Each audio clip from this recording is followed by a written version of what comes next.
Welcome to Consulting Mastery, where we help B2B consultants master the business of consulting.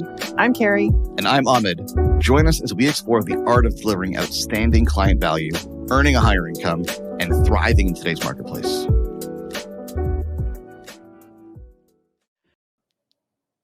We're going to make the argument today as to why 2024 is the year of the consultant. I'm officially calling it the year of the consultant, and you'll find out why in a few seconds. If you are a consultant, by the way, and you're looking for help with marketing, business development, attracting more clients, building a machine to consistently enroll high-paying clients into your consulting service, I would encourage you to go to 90daypipeline.com/talk. That's 90daypipeline.com/talk. Talk to our team, not a sales call. It's an actual consultation. We'd be happy to offer you some insight that we've gleaned after coaching and advising over 900 B2B consultants in the past 5.5 years. And if we are a good fit to work together, we can talk to you about what that looks like as well. 90daypipeline.com/talk. It's the year of the consultant, Carrie. You heard it here I'm first. excited. I did hear it here first, and I cannot wait. Tell me more. How convenient for somebody who sells a service to consultants to label 2024 the year of the consultant. There's nothing self-serving in that at all. Imagine that. I assure you. But in all seriousness, and I think there's always opportunities out there for consultants. So by no means am I suggesting right off the bat that there was not opportunity in 2023 and there will be in 2024. There was tons of opportunity in 2023, but there are some interesting, economic forces that are setting 2024 up, in particular, to be a big year for the independent consultant. Number one, layoffs. So although, unemployment overall has not been materially affected, we've all been following the news and, seemingly every quarter or every month across 2023, there was some announcement about major layoffs taking place. And certainly organizations were not hiring much at all in 2023. This is across the economy. There are exceptions to that, obviously, within certain industries. But across the economy at large, not a lot of hiring, certainly plenty of layoffs. Many of those hit the news quite notably across 2023. Now, Carrie, you've been in an environment where there were lots of layoffs taking place in a corporate environment. Every October. Some might say you were instrumental in engineering. I will not confirm nor deny that. What happens in an organization where, you drop 10, 20%, even less significantly, but even crazy cuts, like 10, 20% of your workforce? Does the workload, is there less things to do? Do projects just die? What happens? Yeah, it's a great question, because the reality is, in most cases, unless you are, really annihilating the place, not a ton changes in terms of what's expected. And of course, yes, that plays out into people taking on more work and, all of the implications that come along with that. And let's set those aside for the moment. But what often happens is that the organization is just trying to reduce its ongoing cost base. And in order to get the work done, they now start to look outside, because having a, $150,000 a year employee, or bringing someone in for a few months at considerably less than that, without all of the, payroll taxes and benefits and everything else associated, is a much more attractive financial scenario to be living with, especially when things are uncertain. And especially, I think, heading into 2024, as the macroeconomic environment starts to strengthen, and there's more confidence in the business community, and organizations start to shift more towards growth, they're not necessarily going to have the resources internally available to them to focus on growth and focus on whatever their goals are for 2024, because in many cases they've gutted the place. Now, I'm being extreme in my language, right? But in many cases they've lost a lot of their people and their talent in 2023. And you can't just turn on a dime and rehire, in some cases, thousands or tens of thousands of people in 2024. But there's work to get done. There are goals to be met. There's opportunity to capitalize on. And this is really the crux of my argument for why 2024 is the year of the consultant, is they're going to need help. Mm-hmm. You're going to have, we're seeing this already.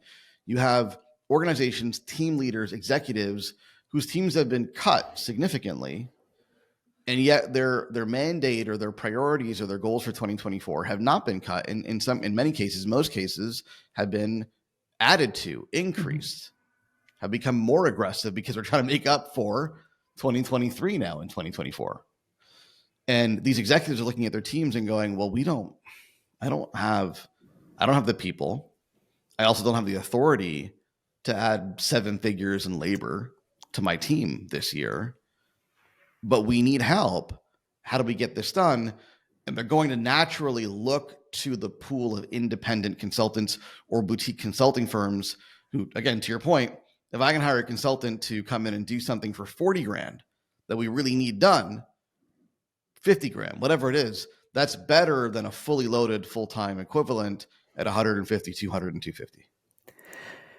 Well, and let's add to that like the comparison of a full-time employee and a consultant is a little bit of a false equivalency as well, because you're going to bring an employee who can do, maybe a lot of things fairly well.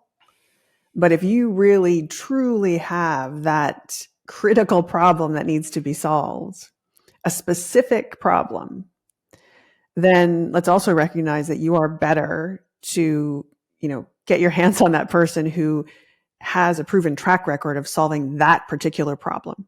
Maybe they don't do the 17 other things that your full-time employee would do as they were, churning their wheels for 40 or 50 hours a week, whatever they're working in your organization. But there's also this sense of calm that comes over somebody who can say, okay, I'm going to go and I'm going to find the person who I know can do this, or who I've, have a strong belief can solve this for me. And also, especially in a world where it's not just the employee ranks that have been cut, but also management ranks, right? This is now someone I don't need to manage in the same way. I don't need to manage them as a human being in the same way that I do my employee. I don't need to make sure that we have X number of hours of work for them. I don't need to ensure that they're, building certain kinds of relationships within the organization. I don't need to develop them, yada, yada, yada, yada, all the things. What I need to do is ensure that they have clarity on the problem and that I give them everything they need to resolve it. But also, this takes something off my plate. So it doesn't just get the problem solved at arguably a lower cost. It also maintains management resources that wouldn't exist otherwise. And there's another trend that I think is underlying all of this and making it an even bigger opportunity for consultants in 2024. And that is, a lot of organizations are more comfortable today hiring independent consultants and boutique firms than they ever have been. Mm-hmm. And we can speculate as to why that is. I think one notable event of the past few years is COVID and the move to remote working. And what we found, our business, obviously, no, not obvious to the listener, but I'm speaking to Carrie, obviously, grew significantly through COVID because a bunch of people started working from home and said, hey, this is pretty sweet. I hate my job, right? And so maybe I don't need to be tied to that organization. Maybe I can go independent. And they went independent. But along with that, obviously, a lot of folks got used to working remotely, not being in the office. And a lot of organizations started to think, well, this is going really, really well. Maybe we don't need as many full-time employees, kind of filling cubicles in the office like we used to. Maybe these are more efficient ways to work. I know we make, obviously as a small organization, we make, heavy use of independent contractors and consultants. And a good chunk of our organization is made up of that way and not full-time employees. Right. And so I think a lot of folks, small to big organizations are now more comfortable working with independent consultants or boutique firms instead of hiring full-time employees, because the remote work thing has been solved for. They work with their employees remotely. It's no different. And they've grown more accustomed to it through the COVID experience. And last year in particular, what we also found was with the layoffs, a lot of people chose not to go back into the traditional workforce and become consultants. So chances are, if you're listening to this, like, your clients already done this a couple of times. They've already hired a consultant or two in the last few years to solve a particular problem, whereas that might not have been as common 5-10 years ago. Mm-hmm. Now they're used to it. Yeah, and just hearing you say that, I'm wondering, if you think about the experience of having those conversations, right, and working with an organization to create a relationship and begin an engagement, that is also different now than it was 10 years ago. And, I know when I think back in my corporate career, it was all about like, oh, you know what, we were in large organizations, so like we need to get E&Y, or like, where's McKinsey, or, because that's what you thought a consultant was, right? That's the only frame in a lot of cases that existed. And what we know now is that there are just a bunch of amazing people out there who, quite frankly, do often better work than no offense to any consultants or big five consultants out there, but who do better work because of their specializations, and who are willing to have a kind of flexibility that those gigantic consultancies don't have. Yeah, I mean, we have a client who was telling me a story the other day. They're working with a fairly large, significant bank in South America, and their client at the bank said to them at the beginning of the engagement, said, I have reports on here on my desk from big global consultancy 1, 2, and 3. You'll recognize all the names, right? They rhyme with Fain and McKinsey, right? And we haven't done anything with these reports. And now they're working with our client. It's a fairly insignificant, no offense to our client, firm in the grand scheme of the consulting world. They're a micro firm. And that's becoming really common. I mean, even among our client group, right? Independents and boutique firms stealing business from, we can name them, it's okay, the Deloittes and the Accentures and the Bains and the McKinseys. Not lock, stock, and barrel. These firms still do very well, but there are definitely pockets of the market who have been down the road with them, maybe aren't too enthused by the value that was created, and are looking for more efficient ways and more effective ways to engage with external advisories, and that could be you. Mm-hmm.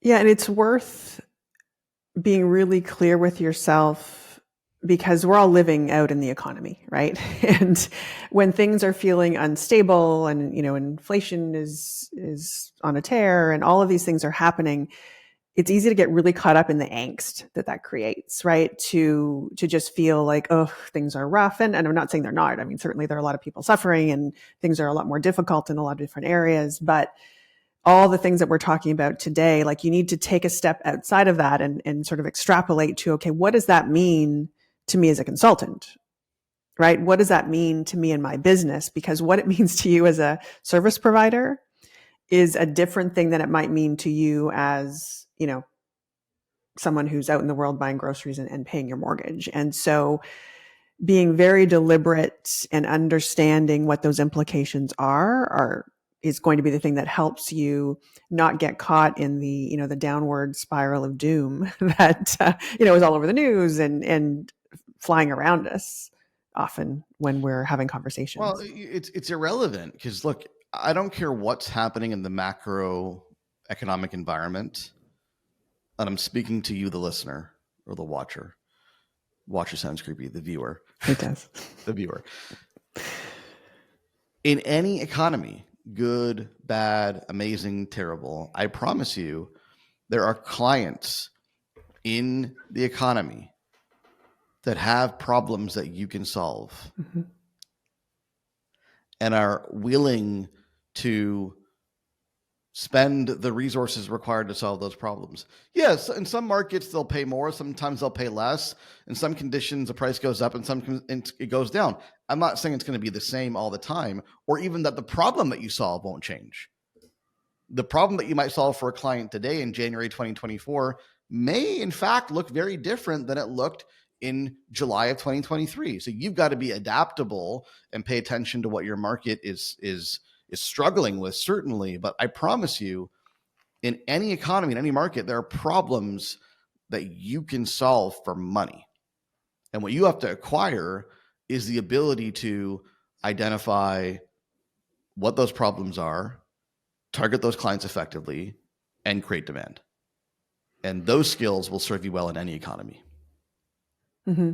Yeah, and I would say skill and also just belief, because the first thing that's going to ensure that none of those things happen is you deciding that it can't. And so it's about, also just being practical, right?